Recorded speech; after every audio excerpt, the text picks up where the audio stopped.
अच्छा, जब भी हम बात करते हैं कि हम खाना कैसे खाएँ, तो इससे मुराद ये है कि मॉडर्न लाइफ़स्टाइल के मुताबिक हमें अपनी डाइट को मैनेज करना पड़ेगा।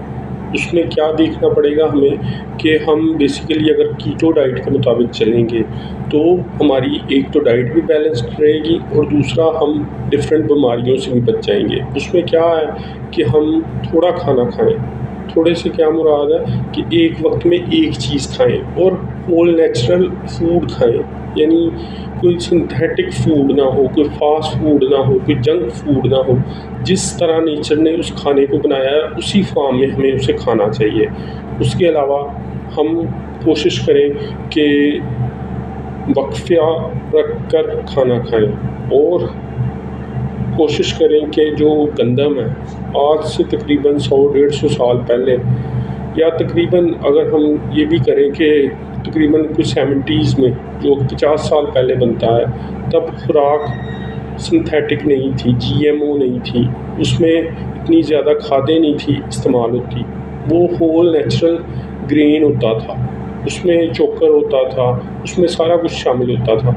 लेकिन आज की जो गंदम है, उसमें से तमाम नेचुरल चीज़ें निकाल ली गई हैं, वो जीएमओ फूड बन गया है। इसी तरह जो बीफ है, वो भी प्योर नहीं रहा, क्योंकि क्या होता है कि गायों को, भैंसों को एंटीबायोटिक्स लगाई जाती हैं। इसी तरह आप कोई भी खुराक देख लें, अगर वो नेचुरल फॉर्म में है तो फिर आप उसे यूज़ करें, अगर वो नेचुरल फॉर्म में नहीं है तो उसे अवॉइड करें। इसके साथ-साथ आप फास्टिंग को अपनाएँ और इसमें क्या है कि अगर आप 2-3 दिन की फास्टिंग के बाद खाना खाएँगे तो आप सब कुछ खा सकते हैं, लेकिन आप इतनी लंबी फास्टिंग नहीं कर सकते।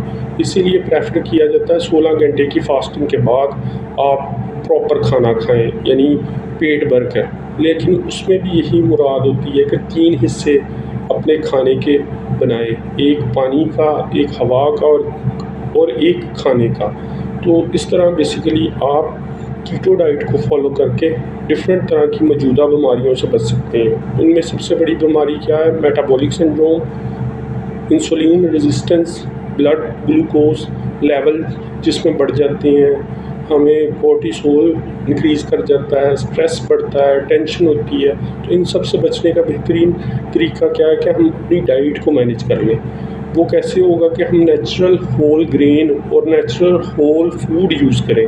तो इस तरह हम डिफ़रेंट तरह की मौजूदा बीमारियों से बच जाएँगे।